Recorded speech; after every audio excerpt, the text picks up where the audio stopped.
क्योंकि यहोवा ने अपनी प्रजा को शांति दी है और अपने दीन लोगों पर दया की है। यशायाह 39:13। आज झगड़ों और गलतफहमियों के कारण बहुत सारे परिवार दुखी होंगे। मेरा भविष्य क्या है? क्या ये दुख जिंदगी भर मेरा पीछा नहीं छोड़ेंगे? इस तरह की कई गुना समस्याएं आपके अंदर घबराहट को पैदा कर सकती है। उत्पत्ति 47 का 9। आपके दुख पहाड़ जैसे नजर आ सकते हैं। क्या आप यूं ही अपने दुखों को देखते रहेंगे और अपना रोना जारी रखेंगे? नहीं मेरे प्रिय मित्र, आपके पास कोई है जो इन सारे पहाड़ जैसे दुखों को आपके सामने से हटा सकता है। यशायाह 35:10।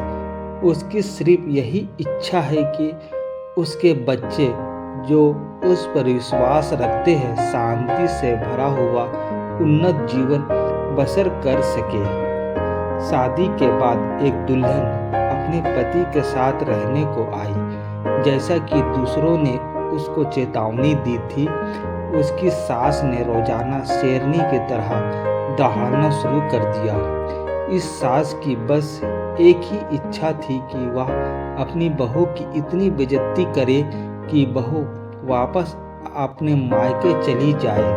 शुरू में तो बहू को सचमुच बहुत बुरा लगता था और वापस अपनी माँ के घर भी जाना चाहती थी, पर दूसरा विचार जो उसके दिमाग में आया वह यह कि उसका परमेश्वर ही उसके लिए काफ़ी है, जो उसे सांत्वना देगा और छुड़ाएगा।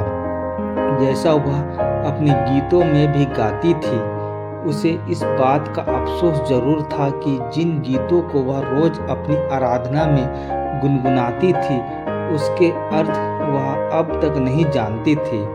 रोज सुबह वह परमेश्वर को खोजने लगी। उसने प्रार्थना की कि परमेश्वर की सामर्थ उसको रोजाना के जीवन में अगुवाई करे। जब भी वह निराश होती थी इसी प्रकार की प्रार्थना करती थी। हफ्ते में एक बार उपवास प्रार्थना करने लगी। उसने प्रार्थना की कि परमेश्वर हस्तक्षेप करे और उसकी सास के कठोर हृदय को बदल दे। परमेश्वर को उस परिवार पर तरस आ गया और पवित्र आत्मा ने उसको सामर्थ्य दी। जब भी उसकी सास चिल्लाती हुई आती थी वह सिर्फ मुस्कुरा देती थी और अद्भुत प्रेम ने उसे इन सारी परिस्थितियों के ऊपर विजय पाने की सामर्थ्य पवित्र आत्मा ने प्रदान की। दिन गुजरते गए। धीरे धीरे सासू माँ का गुस्सा और घृणा खत्म हो गई और सारे झगड़े समाप्त हो गए। उसकी सास अब परमेश्वर के बारे में उससे पूछने लगी और अपनी शंकाओं का निराकरण करने लगी। दोनों आपस में परमेश्वर के प्रेम के बंटने और प्रार्थना करने लगे। वह दूसरों के लिए एक जीती जागती गवाही बन गई कि किस प्रकार से परमेश्वर वैवाहिक जीवन को खुशहाल बनाता है। यही परमेश्वर आपके दुखों को सुखियों में बदल देगा। वह निराशा और दुखियों को अपना अनुग्रह और तसल्ली देगा। दूसरा कुरिन्थियों 7:6। हमें भी परमेश्वर पर भरोसा करके अपना सारा कष्ट को उसके चरणों तले रख देना चाहिए। वही है जो हमें तमाम तकलीफ़ों मुसीबतों से हमें बचाते हैं और हमें अच्छे रास्तों पर आगे बढ़ाते हैं।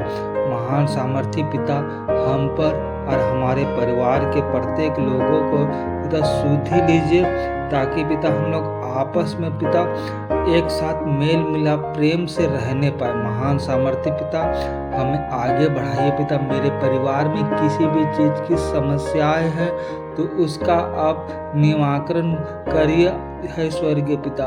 मेरे सारे परिवार के कष्टों को पिता दूर करिए, तमाम चिंताओं को पिता दूर करिए। महान सामर्थी पिता हे स्वर्गीय पिता, हम अपने हृदय को पिता आप हमारे हृदय में पिता जगह बनाइए, ताकि पिता उस हृदय में पिता केवल आप ही के ही लिए पिता सम्मान होने पाए। महान सामर्थ्य पिता हमें इस योग बनाइए, ताकि पिता हम लोग आपके पीछे चलने वाले बन पाए। हे स्वर्गीय